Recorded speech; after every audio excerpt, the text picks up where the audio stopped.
इस वीडियो को देखकर मैं निःशब्द हूं दोस्तों। यहां पर आप देख सकते हैं एक बेलो सर्वेश लगातार रो रहा है और रोते रोते आखिरकार उसने अपनी जान दे दी। जी हां दोस्तों, मैं आपको बतलाना चाहता हूं कि यह सर्वेश का आखिरी वीडियो है। अपनी जान लेने से ठीक पहले यह व्यक्ति रो रहा है, अपनी बेबसी बयां कर रहा है। उसने एक लंबा चौड़ा खत भी लिखा है, मगर साहब मजाल है मुख्य चुनाव आयुक्त ज्ञानेश गुप्ता के कान में जूं तक रेंगे। सबसे बड़ी बात दोस्तों, हर गुजरते दिन के साथ इंसानियत जिस तरह से तार तार हो रही है, उसकी कई मिसालें हमारे सामने आ रही हैं। मैं आपके सामने एक और मिसाल पेश करना चाहता हूं जहां इंसानियत दागदार हो रही है साहब। यहां पर देखिए, एक व्यक्ति जमीन पर बेहोश पड़ा हुआ। आप जानते हैं व्यक्ति कौन है? यह व्यक्ति है भारतीय जनता पार्टी अध्यक्ष जेपी नड्डा का सुरक्षा कर्मी। वो जमीन पर बेहोश पड़ा हुआ है, मगर साहब मजाल है बीजेपी अध्यक्ष जेपी नड्डा पर कोई असर पड़े। अब आपकी स्क्रीन पर इन दो तस्वीरों को देखिए। आधे स्क्रीन पर आप देख रहे हैं बीएलओ सर्वेश, जिसने जान देने से पहले यह गुहार लगाई, वो लगातार रो रहा है। और आधे स्क्रीन पर आप देख रहे हैं जेपी नड्डा का सुरक्षा कर्मी जो जमीन पर बेहोश हो गया। मैं आज आपसे एक सवाल पूछना चाहता हूं दोस्तों, अगर राहुल गांधी का कोई सुरक्षा कर्मी इस कदर बेहोश हो जाता तो आप अंदाजा लगा सकते हैं कि प्राइम टाइम में राहुल गांधी को किस कदर गालियां दी जाती, किस कदर भारतीय जनता पार्टी इस पर प्रेस कॉन्फ्रेंस करके राहुल गांधी के इंसान ना होने पर सवाल उठाता। जेपी नड्डा साहब ने एक शब्द नहीं बोला, उनका सुरक्षा कर्मी जमीन पर पड़ा हुआ था, मगर साहब मजाल है उन पर कोई असर पड़े। मगर सबसे पहले मैं बात सर्वेश की करना चाहता हूं, बीएलओ सर्वेश। आप देखिएगा किस तरह से वो गिड़गिड़ा रहा है और उसके ठीक बाद उसने अपनी जान दे दी। पीछे छोड़ गया है एक ऐसा परिवार जो रो रहा है, बिलक रहा है, और सिवाय मायूसी के उनके पास कोई विकल्प नहीं है। सर्वेश। दीदी मुझे माफ करना। मैं तुम्हारा विश्वास पे खड़ा नहीं होता पाया। मम्मी इन बच्चों का ख्याल रखो। मेरे साथ बढ़ाने क्या होगा? मैं चुनाव के इस खाते में समझ रहा हूँ, काश मैं इसमें निपुण हो पाता।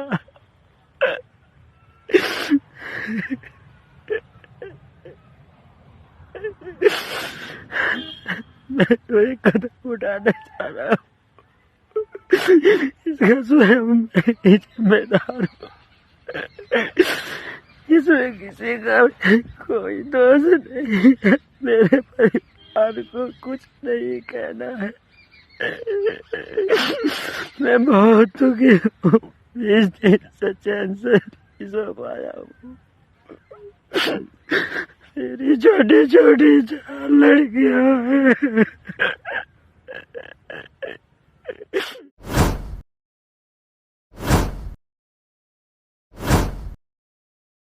मेरा नाम बबली है और सुसाइड कराए SIR वाले फॉर्म जो भरे जा रहे हैं, फिल करे हैं, या तो इन्हें ट्रेनिंग देनी चाहिए थी। पहले ट्रेनिंग नहीं दी ना, एकदम BLO बना दिया। स्कूल के हेड मास्टर हैं, BLO थोड़ी है वो। या तो उन्हें ट्रेन करते कि तुम्हें ये काम करना है। इतने सारे फॉर्म दे दिए उन्हें, 1015 फॉर्म दे दिए उन्हें फिल करने के लिए। आके ये लोग किसी का सपोर्ट तक नहीं मिला उन्हें। अच्छा, क्या कारण है जो इन्होंने सुसाइड किया है? दबाव के कारण सुसाइड करा उन्होंने। किन लोगों का दबाव था? इतना प्रेशर है, रात के 1-2 बजे मैं काम करवा रही हूँ उनके साथ, खुद काम कर रहे हैं, तो कह रहे बताओ मैं क्या करूँ मैं। मौके पर कौन कौन अधिकारी आए हैं? मौके पर और सर्वेश इकलौता नहीं है दोस्तों, कई मिसालें हैं। मगर सर्वेश ने जाने से पहले एक चिट्ठी लिखी है जो आप अपने स्क्रीन पर देख सकते हैं, और इस चिट्ठी में उसने क्या कहा है मैं आपको पढ़ के सुनाना चाहता हूं। पत्रकार पीयूष राय ने उसका जो पूरा तर्जुमा है वो पेश किया है अपने ट्विटर अकाउंट, अपने सोशल मीडिया हैंडल X पर। पीयूष राय ने क्या लिखा है मैं आपको पढ़ के सुनाना चाहता हूं। मुरादाबाद के सर्वेश सिंह सरकारी सहायक अध्यापक थे और SIR के दौरान BLO के पद पर तैनात थे। काम के तनाव में आकर उन्होंने आत्महत्या कर ली और सुसाइड नोट के हवाले उन्होंने कुछ बातें साझा की। मैं जीना चाहता हूं पर क्या करूं, मुझे बहुत बेचैनी, वह घुटन, वह अपने आप को डरा महसूस कर रहा हूं। मेरी 4 छोटी बेटियों का ख्याल रखना बहुत मासूम है। यह लिखते समय बहुत पीड़ा महसूस कर रहा हूं। मेरी बेटी का, परिवार वालों का मेरी सेवा में जो राशि बनती है वो मेरी पत्नी को मिलनी चाहिए ताकि मेरी बेटियों का जीवन में सहारा बन सकें। अधिकारी परिवार को ज्यादा परेशान ना करें, मेरी तरफ से गुजारिश है। मेरे ना होने के बाद उनका जीवन खराब हो सकता है। अगर समय होता तो शायद मैं इस कार्य SIR को पूर्ण कर देता, क्योंकि यह समय मेरे लिए पर्याप्त नहीं था, क्योंकि मैं अपने जीवन में पहली बार BLO पद पर नियुक्त किया गया था। विद्यालय के बच्चों को मेरा बहुत बहुत प्यार। मन लगाकर पढ़ना मेरे बच्चों, दिल बहुत दुख रहा है। लिखते हुए मन नहीं मानता। कुछ समय से मैं शिक्षण कार्य भी नहीं कर पाया। I love children, I love my state, I am sorry. इन 2 तस्वीरों को देखिए, ये वो आखिरी खत है और ये वो तस्वीर है सर्वेश सिंह की अपने खुशनुमा दिनों में। क्या किसी को कोई फर्क पड़ रहा है? और इसी मंच पर मैंने आपके सामने मिसाल पेश की थी उस BLO की जिसने अपने शादी के 1 दिन पहले अपनी जान दे दी थी। यह आंकड़ा 30 के करीब पहुंच रहा है अलग अलग राज्यों से, मगर साहब मजाल है चुनाव आयोग अपनी तरफ से एक भी प्रतिक्रिया दे। चुनाव आयोग क्या कर रहा है मैं आपको बताता हूं। चुनाव आयोग अपने सोशल मीडिया हैंडल X पर नाच के वीडियोस, डांस के वीडियोस पेश कर रहा है, केरल के डांस के वीडियोस। सबसे पहले दोस्तों ये वीडियो देखिए। यहां पर चुनाव आयोग कह रहा है, quick break, stronger team, election officials including BLOs enjoying break time in between work under the ongoing SIR in Kerala. यहां पर चुनाव आयोग इस वीडियो को दिखा रहा है जिसमें BLOs नाच रहे हैं और यह बता रहा है चुनाव आयोग कि ब्रेक के दौरान BLOs इस तरह से नाचते हैं। और यह इकलौता वीडियो नहीं है दोस्तों, इसके अलावा केरल की एक और मिसाल पेश की गई है और यह बताया गया है BLO volunteers and revenue staff enjoying break time between their hectic schedule in Edachery village. यहां पर केरल के एडचेरी विलेज की मिसाल दी जा रही है और यहां पर अभी आप देख सकते हैं BLOs नाच रहे हैं। 2 वीडियोस हैं और दोनों में BLOs को नाचते हुए दिखाया जा रहा है। मगर अगर आप चुनाव आयोग के सोशल मीडिया हैंडल X पर जाते हैं तो करीब 30 BLOs या तो अपनी जान दे चुके हैं या फिर तनाव के चलते उनकी मौत हो गई है। मजाल है कि एक भी घटनाक्रम पर उन्होंने अफसोस जतलाया है, एक भी घटनाक्रम पर। यानी कि आपके पास समय है नाच के ये वीडियोस दिखाने का। वो भी कहां की मिसाल है? केरला की मिसाल है। कौन सा केरला? जिसे भारतीय जनता पार्टी और उनके प्रचार तंत्र ने बदनाम करने की कोई कसर नहीं छोड़ी थी। And by the way, Kerala से भी लोगों ने अपनी जानें दी है, BLOs ने अपनी जानें दी हैं। ये नाच के वीडियोस आप पेश कर रहे हैं, मगर सर्वेश सिंह ने अपनी जान दे दी, बिलखते हुए, रोते हुए। उसकी 4 बेटियां हैं जैसा कि वो दावा कर रहे थे, मगर आपके कान में जूं तक नहीं रेंग रही है माननीय ज्ञानेश गुप्ता जी। मैं समझना चाहता हूं क्यों, कहां मर गई है आपकी इंसानियत। और मैं आपको बतलाना चाहता हूं दोस्तों, पिछले 11 घंटों में अकेले सर्वेश नहीं है जिन्होंने अपनी जान दी। मैं आपके सामने कई और मिसालें पेश करना चाहता हूं। पत्रकार नरेंद्र नाथ मिश्रा बता रहे हैं उत्तर प्रदेश के मुरादाबाद में एक BLO ने अपनी जान दे दी, SIR के काम के दबाव में बात कहकर अपनी जान दी। पत्रकार रणविजय सिंह ने 2 मिसालें पेश की हैं, राजस्थान के BLO अनुज गर्ग की और उत्तर प्रदेश की BLO शोभा रानी की। इन दोनों की असामयिक मौत हो गई। यानी कि बात स्पष्ट है, किसी का ब्रेन हैमरेज से मौत हो रही है, किसी का हार्ट अटैक हो रहा है क्योंकि जरूरत से ज्यादा प्रेशर जो बढ़ गया है। और प्रोपेगेंडा क्या किया जा रहा है? कल ही मैंने आपको अपने मंच पर बताया था कि 2 अगस्त का एक फरमान है कि BLOs की सैलरी को दुगना कर दिया गया है। उसे आज की खबर बताकर पेश किया गया है। गोदी मीडिया ने इसे आज की खबर बताकर पेश किया। मैं फिर आपसे पूछना चाहता हूं, क्या किसी का दिल नहीं पसीज रहा? क्या मजबूरी होगी इस BLO की? यह तस्वीर देखिए साहब, एंगेजमेंट की उसकी तस्वीर है, एंगेजमेंट की उसकी तस्वीर है।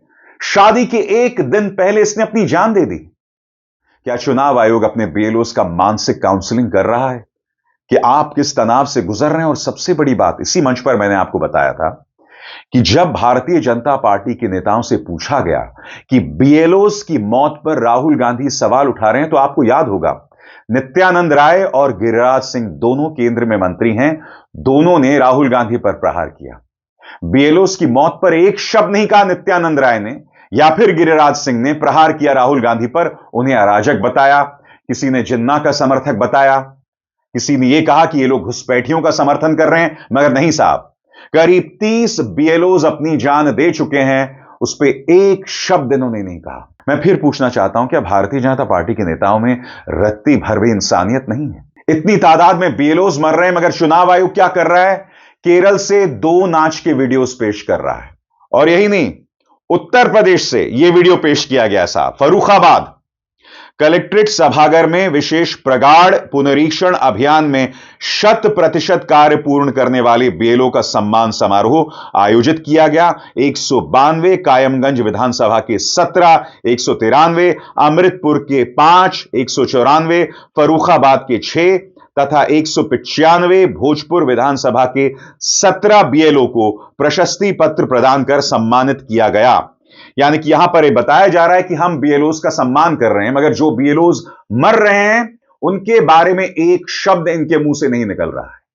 कहां है ज्ञानेश गुप्ता? मैं समझना चाहता हूं। वो ज्ञानेश गुप्ता जो ये कहते थे कि सीसीटीवी में अगर औरतों की तस्वीर आ जाएगी या अगर हमने सीसीटीवी का फुटेज दे दिया तो महिलाओं का अपमान हो जाएगा। यहां महिलाएं अपनी जान दे रही हैं या तनाव के चलते उनकी जान जा रही है, मगर इन पर कोई फर्क नहीं पड़ रहा है। बहरहाल सर्वेश ने जो अपनी जान दे दी, इस पर सुप्रिया सुनेत का बयान सामने आया है। सुप्रिया सुनेत कहती हैं, यूपी के मुरादाबाद में बीएलओ सर्वेश सिंह ने लिखकर आत्महत्या कर दी। मैं जीना तो चाहता हूं पर क्या करूं, बहुत बेचैनी व घुटन है, डरा हुआ हूं, रात दिन काम करता रहा फिर भी एसआईआर का टारगेट हासिल नहीं कर पाया, मुझे माफ कर देना। ये पढ़कर थोड़ी देर के लिए दिमाग सुन्न हो गया, ऐसा लिखती हैं सुप्रिया सुनेत। सवाल यही है दोस्तों, कहां है इंसानियत? क्या भारतीय जनता पार्टी के नेताओं में थोड़ी सी भी इंसानियत नहीं है? ज्ञानेश गुप्ता, क्या आपको थोड़ी सी भी शर्म नहीं आती? आपको सामने आना चाहिए, इसे संबोधित करना चाहिए। कम से कम 25 से 30 मौतों की बात की जा रही है मीडिया के अलग अलग फोरम्स में। जो लोग इस खबर को दिखा रहे हैं, 30 मौतें हो गई साहब, मगर साहब मजाल है प्राइम टाइम में इस पर कोई डिबेट हो। इंसानियत किस कदर हर दिन तार तार होती जा रही है ना, उसकी एक और मिसाल मैं आपको देना चाहता हूं। इसका नाता बीएलओ से नहीं है, इसका नाता जेपी नड्डा जो कि भाजपा के अध्यक्ष हैं उनके सुरक्षाकर्मी से।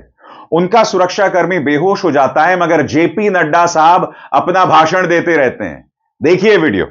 अभिन्न अंग बन रहे हैं, इसके लिए आपको बहुत बहुत बधाई। आप सदा याद रखना कि आप इतिहास के पाठ में दर्ज हुए हो।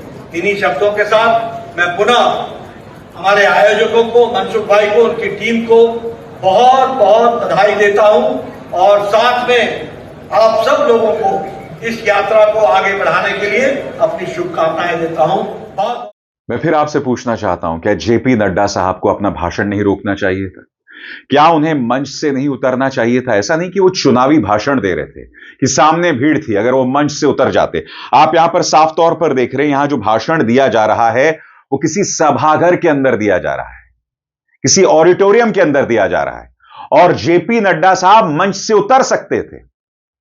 मुझे नहीं लगता कि आप इतने वजनदार हैं कि आपको मंच से नीचे उतरने में दिक्कतें पेश आती, मगर नहीं, यह व्यक्ति बेहोश पड़ा हुआ है मगर कोई फर्क नहीं पड़ रहा। अब कल्पना कीजिए अगर जेपी नड्डा साहब की जगह मल्लिकार्जुन खड़गे होते, राहुल गांधी होते, तो आप अंदाजा लगा सकते हैं गोदी मीडिया में किस तरह डिबेट होते कि कहां मर गई राहुल गांधी की इंसानियत, कहां है मल्लिकार्जुन खड़गे का दर्द, क्या बेहोश सुरक्षा कर्मी को लेकर उनके मन में थोड़ा सा भी दर्द नहीं है। इस तरह की हेडलाइंस के साथ डिबेट होते। यहां कोई फर्क नहीं पड़ा जेपी नड्डा साहब को, और फर्क पड़ेगा भी तो कैसे? नोटबंदी के दौरान लाइन में लगे लगे 150 लोगों की मौत हो गई, किसी को कोई फर्क नहीं पड़ा। किसान आंदोलन करता रहा, 750, आंकड़ा देखिए साहब, 750 किसान मर गए। और सत्यपाल मलिक जब प्रधानमंत्री नरेंद्र मोदी से मिलने गए तो प्रधानमंत्री नरेंद्र मोदी ने कथित तौर पर कहा था कि मेरी वजह से थोड़ा ना मरे। बीएलओज, करीब 30 बीएलओज की मौत हो गई। क्या जेपी नड्डा साहब का कोई बयान सामने आया? भारतीय जनता पार्टी के नेता इस मुद्दे पर कुछ कहना ही नहीं चाहते हैं। और सबसे बड़ी दोहरे मापदंड की बात, बीएलओस पर सवाल किया जा रहा है, मगर पश्चिम बंगाल में यहां पर भाजपा जो है वो ज्ञानेश गुप्ता को भी गाली दे रही है कि देखो वहां पर एसआईआर कैसे हो रहा है, अलोकतांत्रिक तरीके से हो रहा है।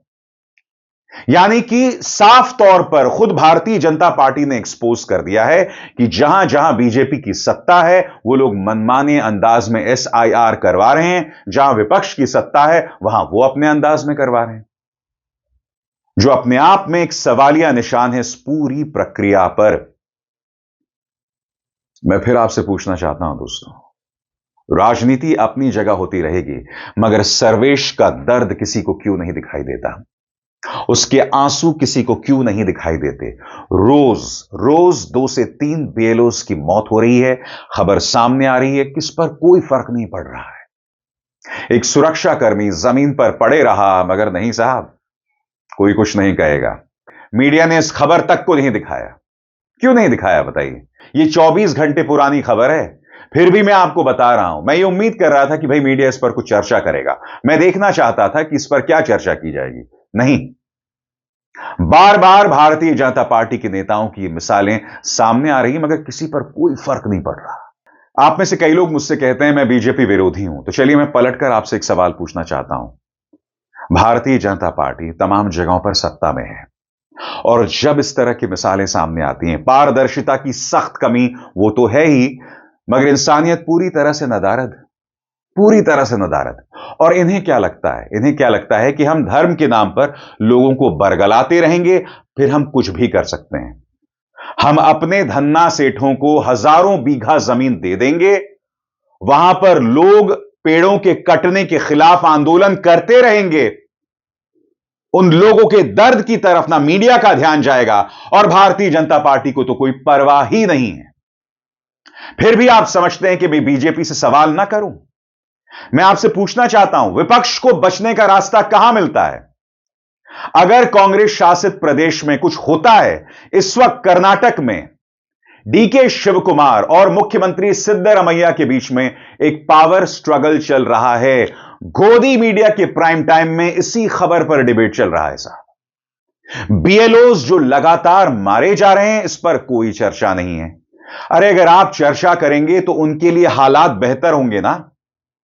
फिर पूछना चाहता हूं, अगर आप यह चर्चा करेंगे तो उनके लिए बेहतर हालात होंगे, तो आप यह चर्चा क्यों नहीं करवा रहे हैं? आप सरकार को कटघरे में क्यों नहीं रख रहे हैं? जब आप सरकार को कटघरे में ही नहीं रखेंगे तो बीएलओस के लिए हालात कैसे सुधरेंगे? इसलिए मैं अपने मंच पर इसे जगह दे रहा हूं और आगे भी देता रहूंगा, यह मेरा वादा है। अभिसार शर्मा को दीजिए इजाजत। नमस्कार।